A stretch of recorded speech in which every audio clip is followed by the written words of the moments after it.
পাঁচজন বন্ধু মিলে বাজেট করলো মাত্র 500 টাকার, আর সেই বাজেটের মধ্যেই আপনার এলো একটা আস্ত সমুদ্রের ছোট্ট অংশ বানিয়ে দেওয়ার। বাই দ্য ওয়ে, হাই, আমি বৈশাখী ফ্রম কলকাতা, আর এই হলো আমার বেক টু উইথ বৈশাখীর আজ থেকে প্রায় 1.5 মাস আগের একটা প্রেজেন্টেশন। কোনো পারপাসে আমার থেকে কেক অর্ডার করার জন্য স্ক্রিনে দেওয়া নাম্বারে আমার সঙ্গে যোগাযোগ করতে পারো। হ্যাঁ, আসলে কোনো প্ল্যানিং ছাড়াই 1.5 মাস আগে এই কেকটার ভিডিওটা শুট করেছিলাম, তাই ব্যাকগ্রাউন্ডটা স্কিপ করে শুধুমাত্র কেক ডেকোরেশনে আর ভয়েস ওভারে মনটা দিও। আসলে আমার প্রিয় ভাগ্নি মিষ্টু তার এক বিশেষ বন্ধু জন্মদিনের জন্য কেকটার অর্ডার দিয়েছিল।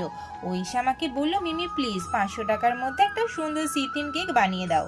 আমার ফ্রেন্ডের সমুদ্র যে ভীষণ প্রিয়, বাজেটটা কম হলেও মনের ভেতরের ভালোবাসার আবদারটা কিন্তু ছিল আকাশ ছোঁয়া। এই সামুদ্রিক জলের এফেক্ট আর সুন্দর সুন্দর পালস দিয়ে কেকটা সাজিয়ে দিলাম। এই শেষ পর্যন্ত যখন কেকটা রেডি হলো, তখন সেই মিষ্টি বন্ধুদের মুখের হাসিটাই আমার আসল পারিশ্রমিক হয়ে গেল।